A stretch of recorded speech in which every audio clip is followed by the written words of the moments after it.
All right, let's get into it. REO servicers, 3 levels of authority. I think this is going to be really good information for everyone watching. We're going to talk a little bit about what goes on behind the scenes when it comes to REO offers.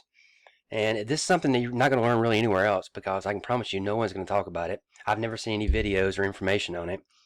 And I actually learned this years ago from a VP from GMAC Mortgage at a conference in Dallas.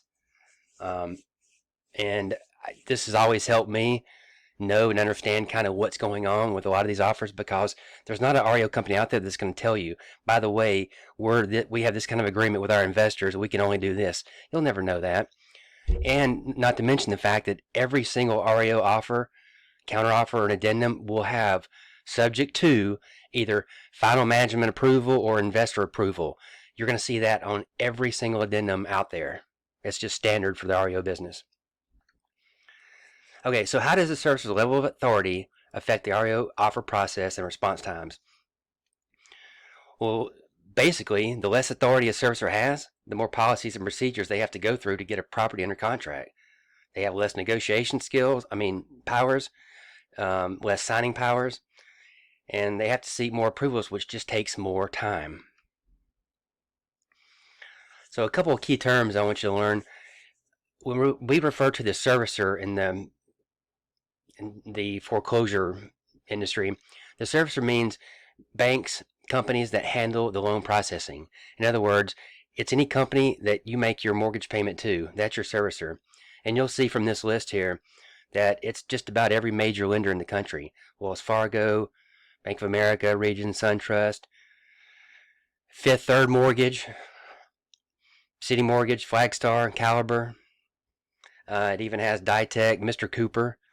And last there on the rating was Ocwen Loan Servicing. If you've ever done anything with foreclosures or pre-foreclosures and you've dealt with Ocwen, you know that that rating is right on par, on course. Perfect rating. They are the worst. Okay, anytime you hear the word investor, that's basically whoever actually owns the note, the mortgage. That's the investor. And here's an example of one of my clients. Now, I work for an asset management company that actually handles the properties. So it's Select Portfolio Servicing is handling the properties, but the entity that owns it is this entity right here, this U.S. Bank National Association trustee, mortgage-backed security series. That's the majority of our corporate sellers nowadays. That's why it's hard to explain when I'm asked who is a seller. I mean, seldom can I just say, well, it's Bank of America or it's Wells Fargo.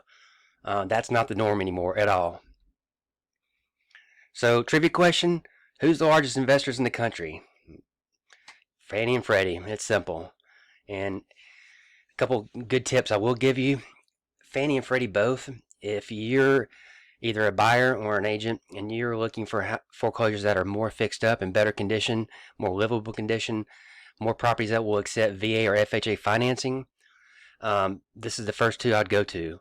Fannie and Freddie. They fix up more of the properties than any other lender out there.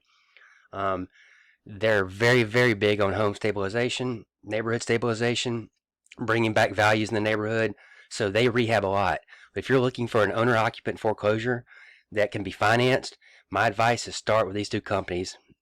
They also have more foreclosure product in the country than any other entity in the country. So majority of the foreclosures are serviced and handled by Freddie and Fannie. Another name they use for the levels of authority is servicers compliance agreements. That's probably the more technical term. But each level of authority dictates how a servicer can negotiate offers. That's the bottom line. So let's talk about the 3 different categories. You've got your non-delegated, your partially delegated, and your delegated servicer. Now, the most common we deal with nowadays is delegated. They have full authority and the fastest response times. We don't see non-delegated or partially delegated agreements as much as we used to.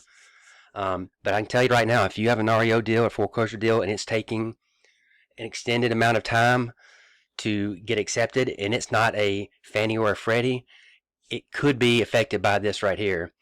Years ago, we used to deal with a lot of non-delegated servicers, and it takes forever to get responses because basically the middle company is pushing the contracts and stuff, have no authority. It's ridiculous.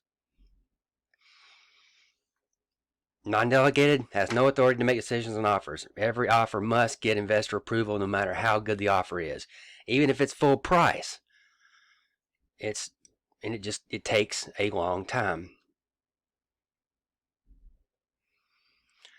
Partially delegated servicers, they're just one step up from the non, and these are the offers that just take the most time to get responses.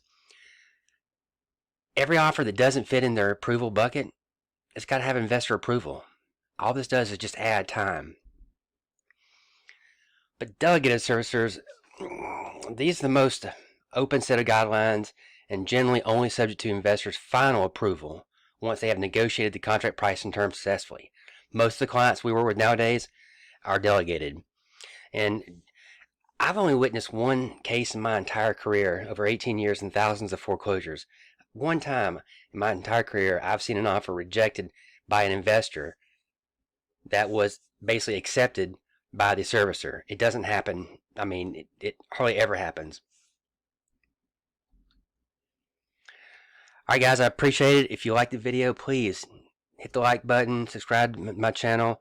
I'm going to be producing and putting out a lot more videos on foreclosure information to try to help, because I understand there is just a huge gap of bad information. Unfortunately, most stuff I read and watch on YouTube is just full of bad info. So I appreciate your time. Enjoy the video, and thanks.